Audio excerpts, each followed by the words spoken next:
लासो फ्याफुल्ला टाँसिदिले सबैजनालाई अनि तपाईँहरू सन्चै हुनुहुन्छ होला। म पनि एकदमै सन्चै छु। तपाईँहरूलाई मेरो च्यानलमा स्वागत छ। म चाहिँ सृजना तामाङ। आजको भिडियो चाहिँ केही फरक हुन लागेको छ।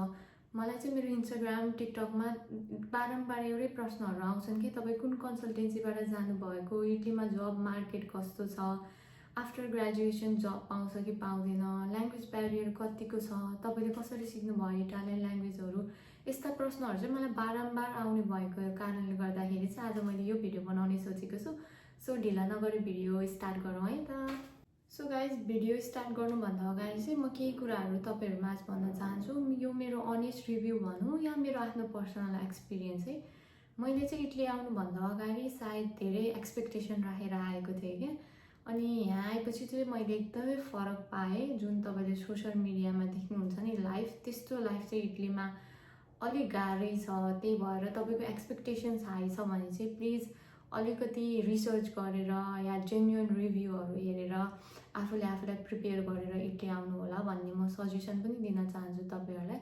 सोसियल मिडियामा देखाएको जस्तो एकदमै राम्रो मात्रै पनि छैन, इटलीको डार्क साइड पनि छ जुन तपाईँहरूले एक्सप्लोर नगरेको हुनसक्छ। सो इटली आउनुभन्दा अगाडि यो कुराहरूलाई चाहिँ ध्यानमा राखेर मध्यनजर गर्दै आउनु होला। पछि तपाईँहरूलाई नै सजिलो हुन्छ। मैले तपाईँहरूलाई डिमोटिभेट गराउन या तपाईँहरूलाई डराउन खोजेको होइन, मैले तपाईँहरूलाई अनेस्ट रिभ्यू दिएको हुँ।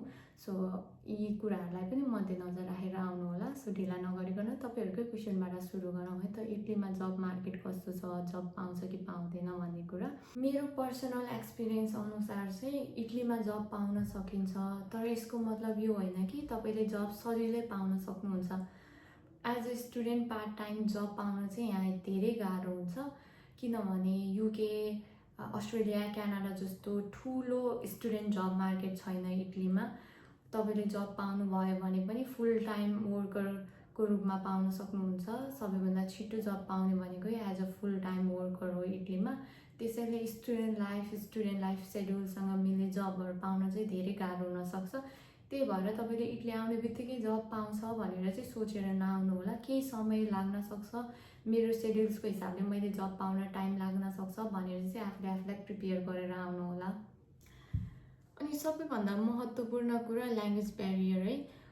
युनिभर्सिटीमा इङ्ग्लिसमै पढाइ भए पनि हाम्रो रेगुलर लाइफस्टाइल को लागि चाहिँ इटालियन ल्याङ्ग्वेज आउनु नै पर्छ क्या।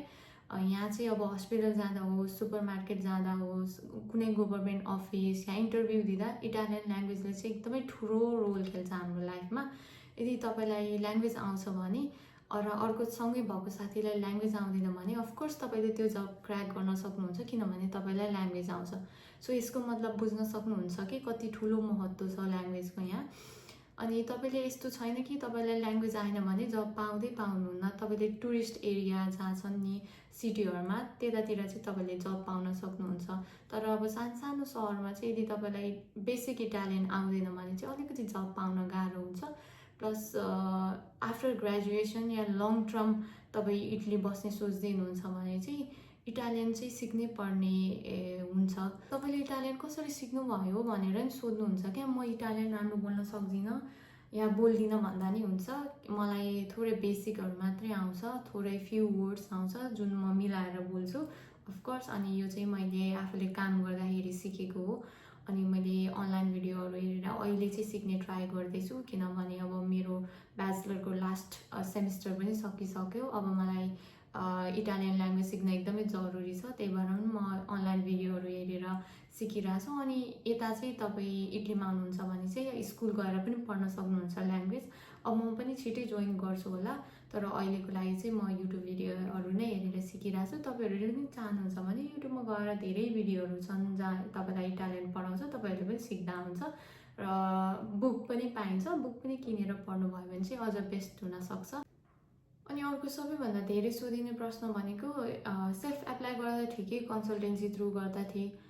अब यो चाहिँ इन्डिभिजुअल्स अनुसार छुट्टै हुनसक्छ। अब तपाईँहरू रिसर्चमा राम्रो हुनुहुन्छ, तपाईँहरूलाई पेपर वर्कको बारेमा थाहा छ, डकुमेन्टहरू राम्रो बनाउन सक्नुहुन्छ भने चाहिँ अफकोर्स तपाईँहरूले सेल्फ एप्लाई गर्नु होला। अब तपाईँ रिसर्चमा राम्रो हुनुहुन्न, तपाईँको डकुमेन्टेसनको पार्टहरू तपाईँलाई जेरो नलेज छ भने चाहिँ अफकोर्स कुनै कन्सल्टेन्सी थ्रु हेल्प लिनु होला।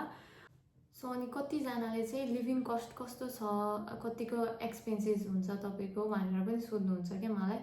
सो मेरो चाहिँ अहिले खासै धेरै ठुलो एक्सपेन्सेस चाहिँ छैन, किनभने म क्यासिनो सिटीमा बसिरहेको छु होइन। अब जस्तै कि रोम, मिलान जस्तो तपाईँ ठुलो क्यापिटल सिटीहरूमा जानुभयो भने चाहिँ त्यही हिसाबको खर्च हुन्छ। त्यही भएर तपाईँले युनिभर्सिटी सेलेक्ट गर्दाखेरि चाहिँ ऱ्याङ्किङको हिसाबमा मात्रै सेलेक्ट नगर्नु होला, त्यो अनुसारको खर्च पनि हुन्छ। तिनीहरूलाई पनि ध्यानमा राखेर आफूलाई के सुइटेबल लाग्छ त्यो हिसाबले आफ्नो युनिभर्सिटी सेलेक्ट गर्नु होला। अनि इटली आउनुभन्दा अगाडि चाहिँ तपाईँहरूले धेरै ठुलो एक्सपेक्टेसन बोकेर चाहिँ नआउनु होला। इटली आउँदाखेरि चाहिँ म मेरो लाइफको न्यू च्याप्टर स्टार्ट गर्न जाँदैछु, म इटलीमा केही सिक्न जाँदैछु, सिकेर म आफ्नो लाइफ बेटर बनाउँछु भन्ने कुराहरू चाहिँ दिमागमा राखेर आउनु होला। यति भन्दा आजको भिडियो चाहिँ म यहीँ सकाउँछु। So see you in the next video, till then take care, bye bye. अनि यदि केही कुराहरू मैले बोल्न छुट्याएको छु भने या तपाईँलाई केही जिज्ञासा छ भने प्लिज कमेन्ट गरेर नबिर्सनु होला। So by by.